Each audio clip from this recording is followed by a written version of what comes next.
Listen, not to my voice. Listen to the sound of wood, old wood. A ship deck breathing under pressure, creaking like it's alive. The ocean is black tonight, endless, cold. Waves rise like mountains, then disappear into darkness. And somewhere on that ship, a cat is walking, silent paws on wet planks, eyes reflecting lantern light. A body built for balance, moving like it belongs to the storm. Humans crossed oceans in wooden boxes, but they didn't cross alone. They brought something with them. Not a soldier, not a priest, not a king, a predator. A small hunter that could survive anywhere and witness everything. Because ship cats didn't just travel with humans. Ship cats watched humanity at its worst. And if you stay until the end, you'll understand why cats didn't conquer the world by accident. They were carried, and then they stayed. When people imagine old voyages, they imagine heroes, explorers staring at the horizon, flags snapping in the wind, treasure, discovery. But the truth is darker. Most ships were not romantic. They were floating prisons, wooden coffins, a world of hunger, sickness, and fear. And inside every ship, there was a second world, a world below the deck, dark, wet, filled with barrels, food storage, grain, meat. And wherever food is stored, something follows. Rats. They multiply in darkness. They chew through rope. They contaminate water. They spread disease. A rat infestation could destroy a voyage. It could starve a crew. It could sink an empire. So sailors brought the only creature that could control it. A hunter designed for tight spaces. A hunter that could move through shadows and kill without sound. A cat. And that is where this story begins. Not with humans, but with the animal that made survival possible on the open sea. A ship is a fragile world. One storm can break it. One disease can wipe out the crew. One mistake can turn it into a grave. And rats were not a small problem. Rats ate stored grain. They destroyed supplies. They carried fleas. They spread sickness. Some rats even attacked sleeping sailors. Imagine waking up in darkness, feeling something moving near your face. Not a nightmare, a rat. And once rats took over, they did not leave. So captains didn't debate the decision. They didn't ask if cats were cute. They didn't care if cats were affectionate. They brought cats because they needed killers. Ship cats were not pets. They were survival equipment. And cats understood the mission instantly. A ship is full of hiding places. Rats run along beams, through barrels, behind walls. For a cat, it is paradise, a maze of prey. So cats hunted, night after night, keeping the ship alive in silence. But the sea is not kind. Salt air, constant motion, cold nights, violent storms. A ship is not stable ground. It moves like a living creature. And for a cat, that is a test. The cats that misjudged a jump disappeared. The cats that panicked fell. The cats that learned balance survived. So something happened. Not officially, not on paper, but in nature. Ship life selected a certain kind of cat. A cat that could adapt. A cat that could calculate distance on a moving world. A cat that could remain calm while the ocean screamed. These cats became legends, not because humans wrote about them, but because sailors remembered them. A ship cat was a good omen. A ship cat meant protection, because if the cat was calm, the ship felt safer. And sailors are superstitious for a reason. The sea teaches you that you are small, and when you are small, you believe in signs. Think about the hierarchy on a ship. Captain, officers, sailors. Everyone had a role. Everyone answered to someone. But the cat answered to no one. The cat moved freely, through cabins, through cargo holds, across ropes. It appeared on deck during storms, as if it didn't fear death.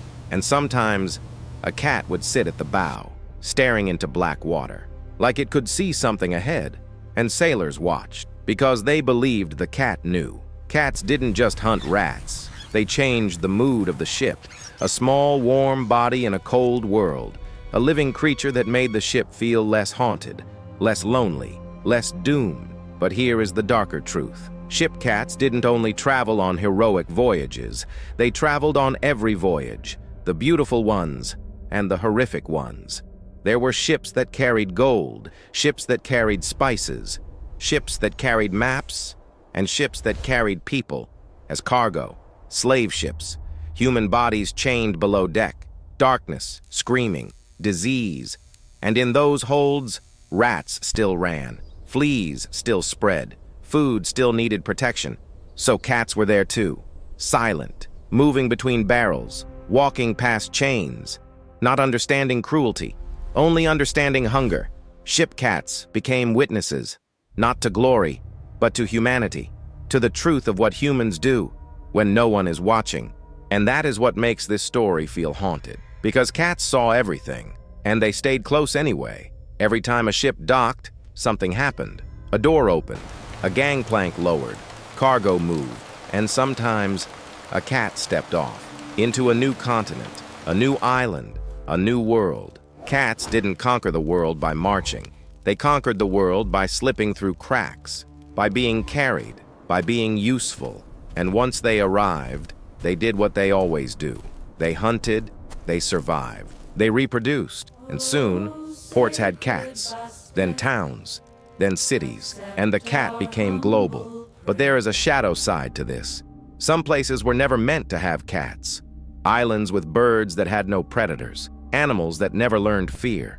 Cats arrived, and the balance broke. This is the uncomfortable truth. Cats are perfect hunters, and when humans move perfect hunters around the world changes, not always gently. Over time, ship cats became symbols. Good luck, protection, a charm against storms. Sailors believed if a cat washed itself, a storm was coming. They believed if a cat stared at the sea, land was near. They believed a cat could sense death. And maybe, in a way, it could. Cats sense vibration, pressure changes, sound frequencies we barely notice. A cat can feel the ship shifting before a human does.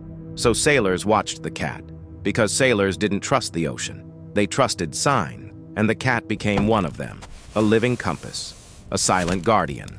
At some point, cats stopped being temporary travelers. They became residents. Ports adopted them, dock workers fed them, merchants tolerated them, because rats were everywhere, grain was everywhere, and cats were the answer. This is how cats entered modern life, not through love, through usefulness. The same way it began 10,000 years ago. Cats did not become ours. We became acceptable. Historians studying maritime trade have documented the role of cats aboard ships for centuries. Ship logs mention cats as mousers. Ports became major hubs for cat populations, and genetic studies show that cat lineages spread along trade routes, meaning cats didn't just travel randomly, they followed human movement patterns, like shadows, like silent passengers, like something ancient, using civilization as a vehicle.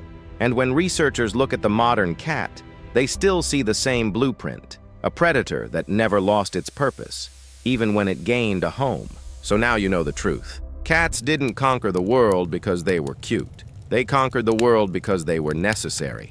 They walked into our ships, our granaries, our cities, and they stayed. But here is the question that should keep you awake. After everything cats witnessed, after every storm, every warship, every dark cargo hold, why did they still choose humans?